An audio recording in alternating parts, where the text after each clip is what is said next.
ఆంధ్రప్రదేశ్ మాజీ chief CID officer Sunil Kumar ను suspend చేస్తూ రాష్ట్ర ప్రభుత్వం ఉత్తర్వులు జారీ చేసింది. ప్రభుత్వ అనుమతులు లేకుండా పలుమార్లు విదేశీ పర్యటన చేసిన కారణంగా సునీల్ కుమార్ ను సస్పెండ్ చేస్తున్నట్లు తెలుస్తోంది.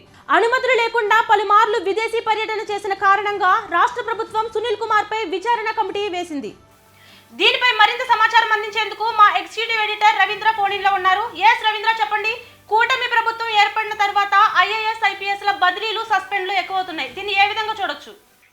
నందిని, ఇప్పుడు చాలా కీలకమైనటువంటి పరిణామం ఏంటంటే, ఒక సీనియర్ ఐపీఎస్ అధికారిగా ఉన్నటువంటి పివి సునీల్ కుమార్ అతనిపై వేటు వేసింది కూటమి ప్రభుత్వం. దానికి ప్రధానమైనటువంటి కారణం ఏంటంటే, విదేశాలకు వెళ్లే సమయంలో ఏదైతే ఈ public servant rules and regulations ఉన్నాయో వాటిని వైలేట్ చేశారు అనేది ప్రధానమైనటువంటి కారణం.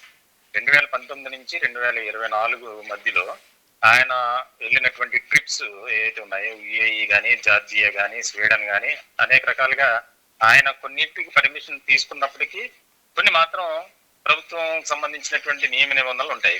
ట్రావెలింగ్ ఏదైతే ప్లానింగ్ ఉంటుందో ఆ ప్లానింగ్ ప్రకారం తీసుకోవాలి, ముందస్తు సమాచారం ఇవ్వాలి. అలా చేయకుండా ఆయనకి ఇష్టం వచ్చినట్లు వ్యవహరించారు అనే దాని మీద పెద్ద ఎత్తున ఆరోపణలు, విమర్శలు వినిపించాయి. దీనికి సంబంధించి కూటమి అధికారంలోకి రాగానే దీని మీద ఫోకస్ పెట్టినటువంటి నారా చంద్రబాబు నాయుడు, పవన్ కళ్యాణ్ ఖచ్చితంగా దీంతో విచారణ జరిపించాలి, ఎందుకంటే ప్రభుత్వ ధనం దుర్వినియోగం అవుతుంది, అధికార దుర్వినియోగానికి పాల్పడ్డారు అన్నట్లుగానే పెద్ద ఎత్తున ఆరోపణలు వినిపించాయి. ఎప్పుడైతే కూటమి ప్రభుత్వం ఏర్పడిన తర్వాత కొంతమంది పోలీసు అధికారులపై, అంటే వైఎస్ఆర్సీపీకి అనుగుణంగా పనిచేశారు, అనుబంధంగా పనిచేశారు, వారు చెప్పు చేతల్లో నడిచారు, వారికి కీలుబొమ్మలుగా ఉన్నారని కొంతమంది అధికారుల మీద ఒక ప్రధానమైనటువంటి ఆరోపణలు ఉన్నాయి. ఇలాంటి క్రమంలో తాజాగా తీసుకున్నటువంటి నిర్ణయం కూడా అధికార వర్గాల్లో ఒక కీలకమైనటువంటి చర్చ జరుగుతుంది. దీని మీద ఎప్పుడో ఆరోపణలు వినిపించే, ముఖ్యంగా ఏదైతే రఘురామకృష్ణరాజు కస్టోడియల్ టార్చర్ కి సంబంధించినటువంటి కేసులో కూడా అప్పుడు ఆయన సిఐడి డీజీగా ఉన్నారు. ఆ సమయంలో అలా జరిగినాయని చెప్పి ఆరోపణలు, ఆ వ్యవహారంలో కూడా చాలా మందిపై వేటు పడింది. ఇప్పుడు ఈ కేసు దీనికి పూర్తిగా భిన్నంగా ఉంది. ఏదైతే 2019 నుంచి 2024 మధ్యలో ఆయన ఫారిన్ ట్రిప్స్ ఉన్నాయో ఆ ఫారిన్ ట్రిప్స్ కి సంబంధించి ఆయన వైలేట్ చేశారు రూల్స్ అండ్ రెగ్యులేషన్స్ అనేది మనం ఇక్కడ దానికి సంబంధించి ప్రస్తుతానికి అయితే సస్పెండ్ చేశారు. ఇంకా రఘురామకృష్ణరాజు వ్యవహారానికి సంబంధించి దీంట్లో ఎక్కడ కూడా మెన్షన్ చేయలేదు. మన ఏదైతే ఆర్డర్స్ ఉన్నాయో అది కూడా చూస్తే public servants, all India services, Indian police service, allegations of repeated foreign visits without prior permissions against Shri PV Sunil Kumar IPS అని చెప్పి దానికి సంబంధించి క్లియర్ గా అందులో ఇచ్చారు. ఎక్కడెక్కడ ఎప్పుడెప్పుడు ఎటువంటి ప్రయాణం చేశారు, ఏ ప్రయాణానికి సంబంధించి ఆయన ముందస్తుగా పర్మిషన్ తీసుకున్నారు, లీవ్ తీసుకున్నారు. ఎందుకంటే ఒక ఐపీఎస్ హోదాలో ఉండి సీనియర్ అధికారిగా అతను డీజీపీ ర్యాంక్ లో ఉన్నారు. ఒక 1993 ఐపీఎస్ బ్యాచ్ ఆంధ్రప్రదేశ్ కి సంబంధించినటువంటి ఐపీఎస్ అధికారి. అటువంటి అధికారులు ఎక్కడికి వెళ్ళాలన్నా సరే దానికి సంబంధించి ఒక రూల్స్ అండ్ రెగ్యులేషన్స్ ఉంటాయి. దానికి ఇండియన్ సర్వీసెస్ అని చెప్పి దానికి సంబంధించి కొన్ని క్లాజెస్ ఉన్నాయి. ఎక్కడా కూడా పర్మిషన్ తీసుకోకుండా ఆయనకి ఇష్టం వచ్చినట్లు వ్యవహరించారు. దానికి ప్రధానమైనటువంటి కారణం ఏదైతే జగన్ సర్కార్ ఉందో, జగన్ కి వైఎస్ఆర్సీపీకి చాలా క్లోజ్ గా మూవ్ అయ్యారు కాబట్టి వారు ఇష్టం వచ్చినట్లు వ్యవహరించారు అనేది కూడా పెద్ద ఎత్తున ఆరోపణలు వినిపించాయి. దీనికి సంబంధించి గతంలోనే కూటమి ప్రభుత్వం ఏర్పడిన తర్వాత రెవెన్యూ డిపార్ట్మెంట్ సంబంధించి స్పెషల్ చీఫ్ సెక్రటరీ ఆర్పి సిసోడియన్ విచారణ కమిటీ ఒకటి వేసింది. ఆ నేతృత్వంలో కూడా కమిటీ నివేదిక సమర్పించింది ప్రభుత్వానికి. ఇప్పుడు కూటమి ప్రభుత్వం కూడా చాలా కీలకమైనటువంటి నిర్ణయాలు తీసుకుంటూ ముందుకు వెళ్తుంది. ప్రధానంగా ఒక అధికారిపై ఏదైనా అలిగేషన్ కానీ, ఎటువంటి ఆరోపణలు కానీ ఇటువంటి వచ్చినప్పుడు దానికి సంబంధించి ఒక కమిటీని వేస్తుంది. అదేంటంటే ఫ్యాక్ట్ ఫైండింగ్ కమిటీ అంటారు, నిజ నిర్ధారణ కమిటీ.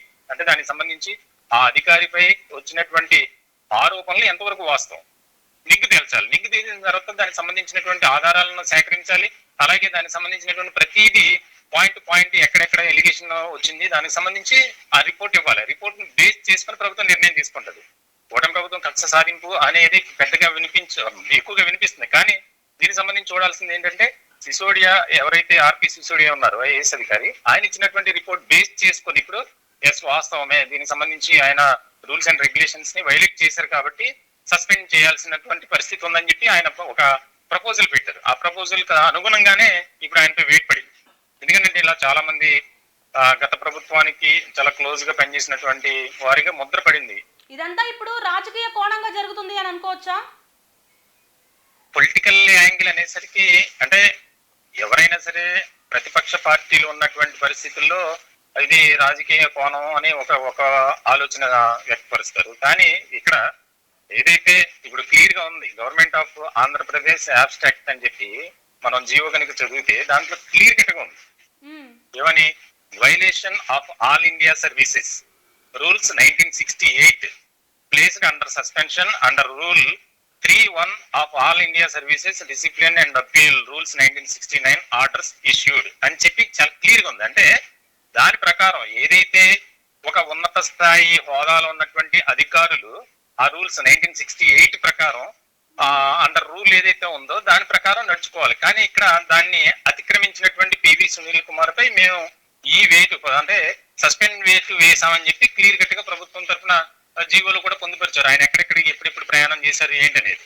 దీనికి సంబంధించి ప్రధానంగా ఇప్పటికే ఒక రకమైనటువంటి విమర్శలు వినిపిస్తున్నాయి. మేము తగిన బుద్ధి చెబుతామని చెప్పి పివి సునీల్ కుమార్ అనుచరులు కానీ అభిమానులు కానీ సోషల్ మీడియా వేదికగా చాలా ప్రచారం చేస్తున్నారు. అంటే కావాలని కుట్రలో భాగంగానే అతన్ని అనగదొక్కే ప్రయత్నం చేస్తున్నారు. ఎందుకంటే ఇప్పుడు సీనియర్లో నెక్స్ట్ ఇప్పుడు ఎవరైతే హరీష్ కుమార్ గుప్తా డీజీపీ ఉన్నారో, డీజీపీ తర్వాత డీజీపీ అయ్యే క్యాపబుల్ పర్సన్ ఎవరైనా ఉన్నారు అంటే పివి సునీల్ కుమార్. కాబట్టి ఒక దళిత సామాజిక వర్గానికి సంబంధించినటువంటి వ్యక్తిని డీజీపీ అవ్వకుండా చేయడానికి సస్పెండ్ అని చెప్పి అన్నారు. కానీ ఇక్కడ అది కాదు. వాస్తవం చెప్పాలంటే ఆ రూల్స్ ప్రకారం వాళ్ళు ఫాలో అయ్యారు. గవర్నమెంట్ ఏదైనా సరే ఒక నిర్ణయం తీసుకునే ముందు దానికి సంబంధించి ఆచితూచి అడుగులు వేయాలి. అలాగే దానికి సంబంధించి ఉన్నత అధికారుల నుంచి అనుమతి తీసుకోవాలి. దీనికి సంబంధించి యూపీఎస్సీ రూల్స్ అండ్ రెగ్యులేషన్స్ ఉంటాయి. యూనియన్ పబ్లిక్ సర్వీస్ కమిషన్ ఏదైతే ఉందో దానికి సంబంధించి ఖచ్చితంగా నిర్ణయాలు తీసుకుంటారు తప్ప రాష్ట్ర ప్రభుత్వం ఇష్టం వచ్చినట్టు వ్యవహరించడానికి. ఎందుకంటే రేపొద్దున అతను ఒకవేళ హైకోర్టుకి కానీ సుప్రీంకోర్టు కానీ వెళ్తే ఇబ్బంది పడేది ప్రభుత్వంలో ఉన్నటువంటి పెద్దలే. కాబట్టి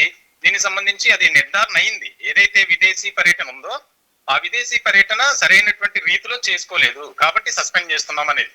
ఇతనిపై ఆరోపణలు కూడా ఉన్నాయి. ఏది రఘురామకృష్ణరాజు కస్టోడియల్ టార్చర్ విషయానికి సంబంధించి కూడా అతను పెద్ద ఎత్తున ఆరోపణలు ఎదుర్కొన్నారు. కానీ ఆ ఆరోపణలు ఇందులో ఎక్కడ కూడా మెన్షన్ చేయలేదు. కేవలం ఏదైతే ఫారిన్ ట్రిప్ ఉందో ఆ ఫారిన్ ట్రిప్ లో వైలేట్ అంటే నియమ నిబంధనలని అతిక్రమించారు అనేది స్పష్టంగా పెట్టినటువంటి పరిస్థితి. నందిని, అంటే ఇప్పుడు ప్రభుత్వ అధికారుల మీద రాజకీయ నాయకులు కక్ష సాధింపు చర్యలు చేస్తున్నారనుకోవచ్చా?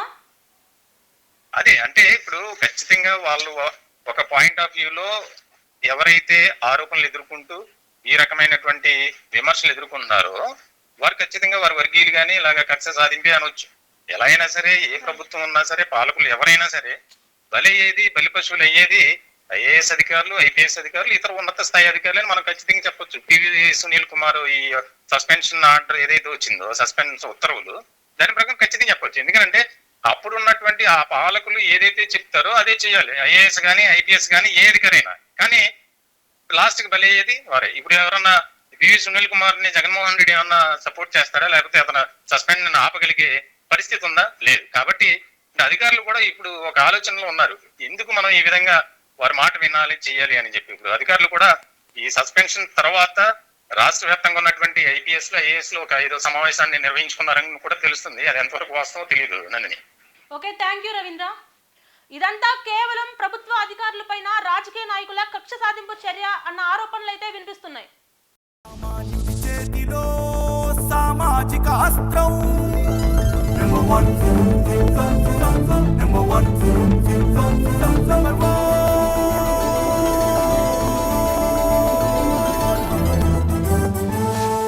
Number one.